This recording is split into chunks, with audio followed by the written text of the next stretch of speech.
আপনারা লূত আলাইহিস সালামের নাম শুনেছেন? উনি আল্লাহর একজন নবী ছিলেন। ওনাকে আল্লাহ তাআলা জর্ডান, বর্তমানে যে জর্ডান দেশ আছে সেখানে পাঠিয়েছিলেন। একটা কমিউনিটি ছিল সাদুম কমিউনিটি। ওই সাদুম কমিউনিটিতে তিনি এসেছিলেন। তিনিও দাওয়াত দিলেন, ইয়া কওমি ইবুদুল্লাহ মা লাকুম মিন ইলাহিন গায়রু। হে আমার কওমের লোকেরা, আল্লাহর ইবাদত করো, আল্লাহকে মেনে নাও। ওরা অস্বীকৃতি জানালো। সত্যের পথে আহ্বান করলেন, অস্বীকৃতি জানালো। ওরা ওদের পাশ দিয়ে ক্যারাভেন যেত, কাফেলার লোকেরা ডাকাতি করত। ডাকাতির শাস্তির ব্যাপারে তিনি ভয় দেখালেন। তারা নিবৃত্ত হলো না। এমনকি তারা সমলিঙ্গের প্রতি যৌন আকর্ষণ বোধ করতো না। আউযুবিল্লাহ। হোমোসেক্সুয়ালিটি, এখন একটা গ্রুপ আছে দেখবেন যে রংধনু নিয়ে মিষ্টি মিষ্টি কথা শোনায় বিশ্বব্যাপী। তাদের সাইন হচ্ছে রংধনু, রেইনবো।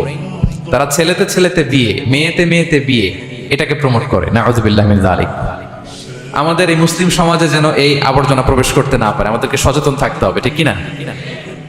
এই সাদুম কমিউনিটির একটা বদ অভ্যাস ছিল, তারা ছেলেতে ছেলেতে বিয়ে করত, পুরুষে পুরুষে।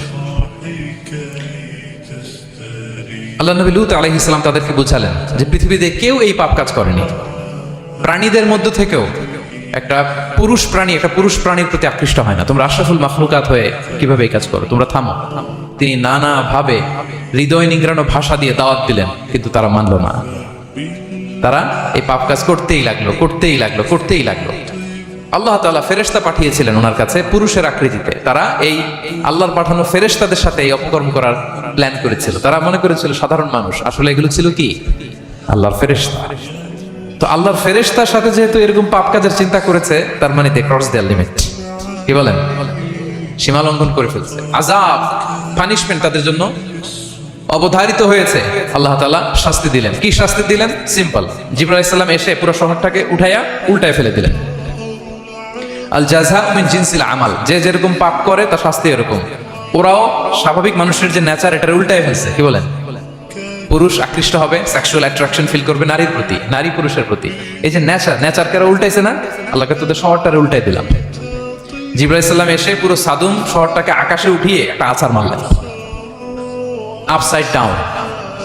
উপরের অংশ চলে গেল নিচে, সব মাটির অতল গহ্বরে। ফাজআলনা আলিয়াহা সাফিলাহা ওয়া আমতারনা আলাইহিম মিন সিজারাতিন মিন সিজিলিন মানদুদ। আল্লাহ বললেন, উপরের অংশ নিচে নিয়ে নিলাম, পুরো শহরটারে উল্টে দিলাম, আর পাথর বৃষ্টি বর্ষণ করলাম, সব শেষ। ওই জায়গাটা আজও আছে। ওইটা জর্ডান এবং ইসরায়েলের সীমান্তে। এটাকে এখন বলে মৃত সাগর, আল বাহরুল মাইয়িত আরবিতে, ইংরেজিতে বলে ডেড সি। কি সি?